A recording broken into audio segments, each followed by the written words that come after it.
మీరు ఎప్పుడైనా ఈ విషయంని ఫీల్ అయినరా? ఏదైనా టాపిక్ మ్యాటర్ అంతా అయిపోయిన తర్వాత నువ్వు రియలైజ్ అవుతావు నువ్వు ఇంతసేపు ఎదుటి వాళ్ళ కంట్రోల్లో నువ్వు ఉన్నావని. ఇంకా మోస్ట్ టైమ్స్ చెప్పాలంటే నువ్వు రియలైజ్ కూడా కావు. నువ్వు అనుకుంటావు నీ చాయిసెస్ నువ్వే తీసుకున్నావు, నీ డిసిషన్స్ నీకే ఉన్నాయి, నీ పని నువ్వు చేసావని. కానీ రియాలిటీలో నీ మైండ్ ఎదుటి వాళ్ళ కింద ఇన్ఫ్లుయెన్స్ అయ్యి ఉంది. దాన్ని అర్థం చేసుకోవాలంటే, దాని గురించి తెలుసుకోవాలన్నా కానీ దానికి పెట్టిన పేరు డార్క్ సైకాలజీ. ఇది ఒక స్టడీ. కొందరు ప్రజలు సైకలాజికల్ ట్రిక్స్ ని ఎదుటి వాళ్ళని మ్యానిపులేట్ చేయడానికి, వాళ్ళ ఎమోషన్స్ తోటి ఆడుకోనికి, వాళ్ళ బిహేవియర్ ని కంట్రోల్లో తీసుకోనికి వాళ్ళు యూజ్ చేసే ట్రిక్స్ ఇవి. ఇంకా సర్ప్రైజింగ్ పార్ట్ ఏంటంటే ఈ ట్రిక్స్ మన ప్రతి రోజు జరుగుతూనే ఉంటాయి. రిలేషన్షిప్ లో అయినా, ఫ్రెండ్షిప్ లో అయినా, వర్క్ ప్లేసెస్ లో, ఇంకా ఈవెన్ చిన్న చిన్న కాన్వర్సేషన్స్ లలో కూడా చాలా మంది ప్రజలు ఈ టెక్నిక్స్ ని యూజ్ చేస్తారు. నువ్వు వాటిని అర్థం చేసుకోలేకపోతే నువ్వు ఈజీగా వాళ్ళకు ఒక టార్గెట్ అవుతావు. కానీ ఒక్కసారి నువ్వు ఈ ట్రిక్స్ ని నేర్చుకున్నావంటే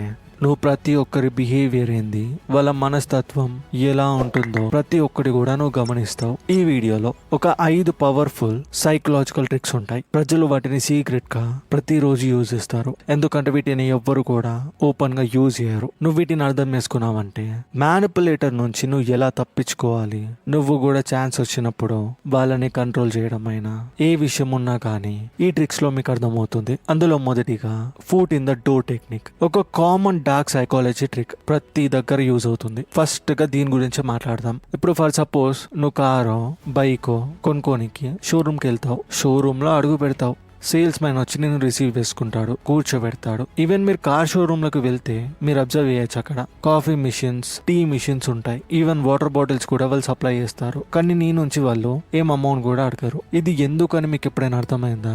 మనుషుల బ్రెయిన్ ఈజీగా లొంగుతుంది. ఎవరికి లొంగుతుంది?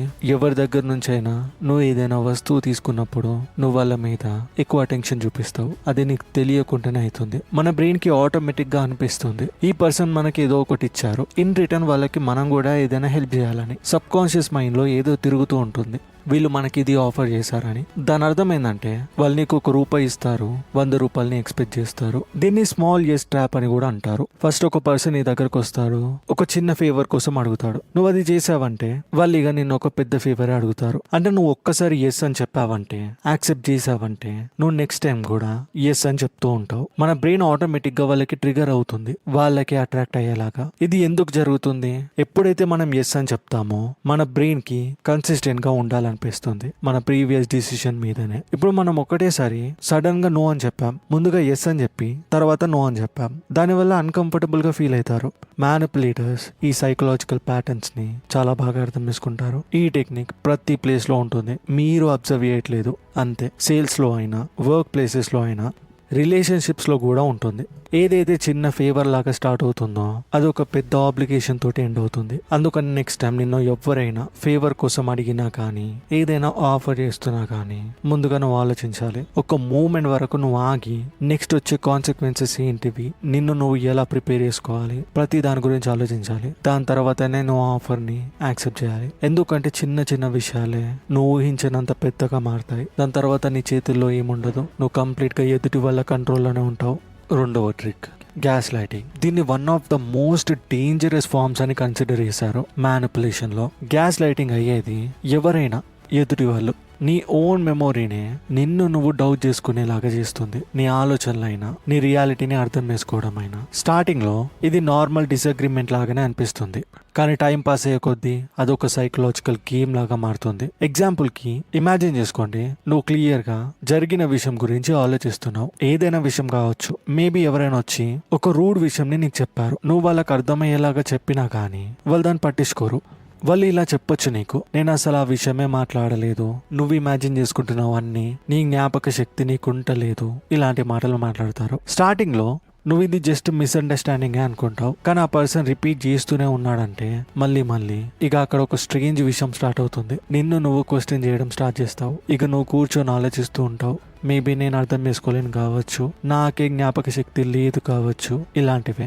ఇదే విషయం ఎగ్జాక్ట్ గా మ్యానిపులేటర్స్ కోరుకుంటారు. ఎప్పుడైతే ఒక పర్సన్ నిన్ను సక్సెస్ఫుల్ గా గ్యాస్ లైట్ చేశారంటే వాళ్ళు స్లోగా సైకలాజికల్ కంట్రోల్ ని నీ మీద పొందుతారు. ఎందుకంటే నువ్వు నీ ఓన్ మైండ్ ని ట్రస్ట్ చేయలేవంటే నువ్వు ఎదుటి వాళ్ళ మీద డిపెండ్ అవుతున్నట్టే లెక్క. ఇక ఏదైతే నిజం ఉంటుందో అది నిజం అని నీకు అనిపించదు. ఈ ట్రిక్ ప్రతిసారి యూజ్ చేసేది టాక్సిక్ రిలేషన్షిప్ లో, ఫ్రెండ్షిప్స్ లో, మన ఆఫీస్ లో కూడా. ఇక్కడ మ్యానిపులేటర్ గోల్ సింపుల్ గా ఉంటుంది. నిన్ను వాళ్ళు ఎంత కన్ఫ్యూజ్ చేస్తారంటే నువ్వు తిరిగి వాళ్ళని క్వశ్చన్ చేసే ఛాన్స్ కూడా నీకు ఉండదు. సరే, ఇప్పుడు మనం వీటి నుంచి ఎలా తప్పించుకోవాలి? ఈ గ్యాస్ లైటింగ్ నుంచి అవేర్నెస్ గా ఎలా ఉండాలి? ఈ ప్రపంచంలో యూజ్ చేస్తున్నారంటే ఆ విషయం నీకు తెలుసుందంటే నువ్వు ఎట్లా చేసి జాగ్రత్త పడతావు? సింపుల్ గా ఎగ్జాంపుల్ లో చెప్తాను. నువ్వు ఒక స్ట్రీట్ లోకి వెళ్తున్నావు, ఆ గల్లీలో కుక్క ఉంది, ఆ కుక్క అందరి మీద ఎగబడుతుందని నీకు తెలుసు.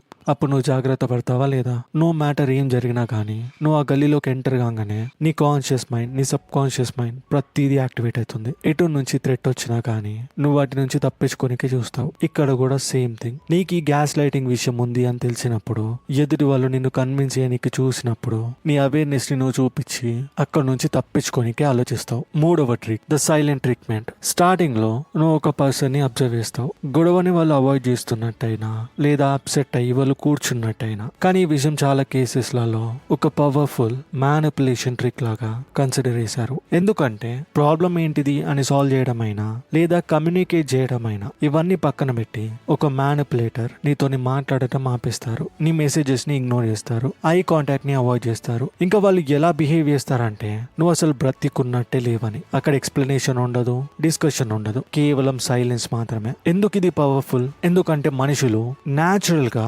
సోషల్ రిజెక్షన్ ని భయపడతారు. ఇంతకు ముందు కూడా నేను చెప్పాను ఒక వీడియోలో, మన ఏన్షియన్ పీపుల్ గుంపులలో బ్రతికేవాళ్ళు. ఏం అపాయం వచ్చినా కలిసికట్టుగా పోరాడడానికి, పులి వచ్చినా, జ్వరం వచ్చినా, ఏదొచ్చినా. ఇప్పుడు గ్రూప్ నుంచి ఒకరిని తీసి బయటపడేశారంటే వాడు చనిపోయినట్టే లెక్క. ఎందుకంటే మనకి తోడు ఎవరు ఉండరు. ఈ రిజెక్షనే ఎవాల్వ్ అవుతూ మన దాకొచ్చింది. అందుకని సోషల్ రిజెక్షన్. ఎవరైనా నిన్ను తిరస్కరించారంటే మనుషులు దానికి భయపడతారు. మన బ్రెయిన్ అన్కంఫర్టబుల్ గా, యాంగ్షియస్ గా మారుతుంది. అప్పుడు మనకి మనమే ఆలోచిస్తాం, నేనేం తప్పు చేశాను? ఈవెన్ ప్రాబ్లం నీది కాకపోయినా, ఫాల్ట్ నీది కాకపోయినా నువ్వు వాళ్ళ దగ్గరికి వెళ్ళి క్షమాపణ కోరుతావు ఆ సైలెన్స్ ని ఎంజాయ్ చేయడానికి. ఈ విషయమే ఎగ్జాక్ట్లీ ఒక మ్యానిపులేటర్ కి కావాలి. నీతోని కమ్యూనికేట్ చేయడం ఆపేసి వాళ్ళు ఒక ఎమోషనల్ ప్రెషర్ ని నీ లోపల నింపుతారు. ఇక నువ్వు ఆ సిచ్యువేషన్ ని ఫిక్స్ చేయడానికి పరిగెడుతూ ఉంటావు. అసలు నువ్వు రెస్పాన్సిబులే కాదు, బట్ స్టిల్ నువ్వు దాన్ని ఫిక్స్ చేయడానికి ముందు వెళ్తూనే ఉన్నావు. ఈ సైలెంట్ ట్రీట్మెంట్ కామన్ గా రిలేషన్షిప్స్ లో, ఈ ప్రపంచంలో ప్రతి ప్లేస్ లో ఉంటుందిలే.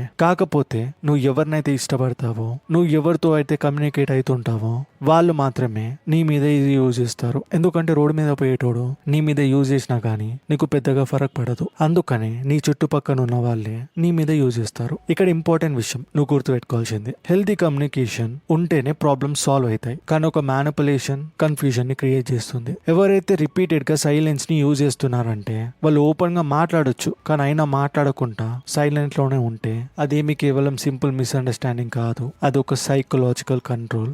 నాలుగవది, లవ్ బాంబింగ్. స్టార్టింగ్ లో నువ్వు అమేజింగ్ గా ఫీల్ అవుతున్నావు. ఎందుకంటే ఎదుటి వాళ్ళు నీ మీద ప్రేమను చూపిస్తున్నారు, అటెన్షన్ ని చూపిస్తున్నారు, అప్రిసియేషన్ ని పెడుతున్నారు. కానీ కొన్నిసార్లు ఈ ఇంటెన్స్ కైండ్నెస్ ఒక స్ట్రాటజికల్ కంట్రోల్ లాగా మారుతుంది. అంటే నిన్ను కంట్రోల్ చేయడానికి. స్టార్టింగ్ లో ఒక పర్సన్ నిన్ను కాన్స్టెంట్ గా కాంప్లిమెంట్ ఇస్తున్నారు. వాళ్ళు నీకు ఇలా చెప్పొచ్చు, నువ్వు ఈ ప్రపంచంలోనే మోస్ట్ స్పెషల్ పర్సన్, నేను నిన్ను కలిశాను, లేదా ఇంతకు ముందుకు నేను ఎవరితోటి ఇలా కనెక్ట్ కాలేను, నీతోని కనెక్ట్ అయినట్టు. వాళ్ళు నీకు చాలా అటెన్షన్ ఇవ్వచ్చు, మెసేజెస్ చేయొచ్చు, కాల్స్ అయినా, ప్రతి ఒక్కటి. ఎమోషనల్ సపోర్ట్ కూడా వాళ్ళు నీతో ఉంటారు, అది కూడా కొంచెం టైంలోనే. కొన్ని కేసెస్ లలో ఇది మంచిదే, కానీ ఇంకొన్ని కేసెస్ లలో ఇది చాలా డేంజరస్. న్యాచురల్లీ ఇది మనుషులకు ఇలాంటి ఫీలింగ్ ని తీసుకొస్తుంది, ఒక వాల్యూ లాగా, ఇంపార్టెన్స్ లాగా. ఇక నువ్వు క్విక్ గా వెంటనే వాళ్ళని నమ్మేస్తావు, ఒక ఎమోషనల్ స్ట్రాంగ్ బాండ్ ని తెచ్చుకుంటావు. కానీ ఈ కనెక్షన్ ఎస్టాబ్లిష్ అయిన తర్వాత ప్రతిదీ నార్మల్ గా వెళ్తుంది అని అనుకునే నీ మైండ్ లో ఒక్కసారి బిహేవియర్ చేంజ్ అవుతుంది. ఒక్కసారే కాకపోయినా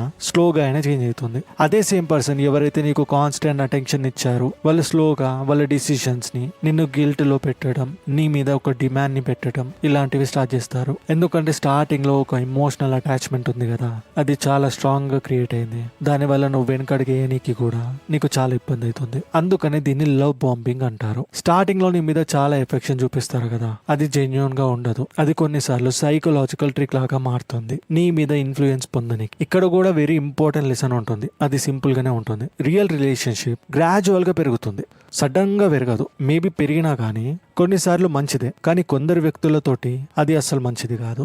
ఎవరైతే ఎక్స్ట్రీమ్ గా ఫాస్ట్ గా మూవ్ అవుతారో, ఇంటెన్స్ అటెన్షన్ ని, ప్రామిసెస్ ని చూపిస్తారో, అక్కడ నువ్వు అర్థం చేసుకోవాలి. అంటే నువ్వు కాన్షియస్ గా ఉండాలి. ఎవరు ఎలాంటి వాళ్ళు, నెక్స్ట్ వచ్చే పరిణామాలు నీ మీద ఎలా ఉంటాయి, ప్రతిదీ అబ్జర్వ్ చేయాలి.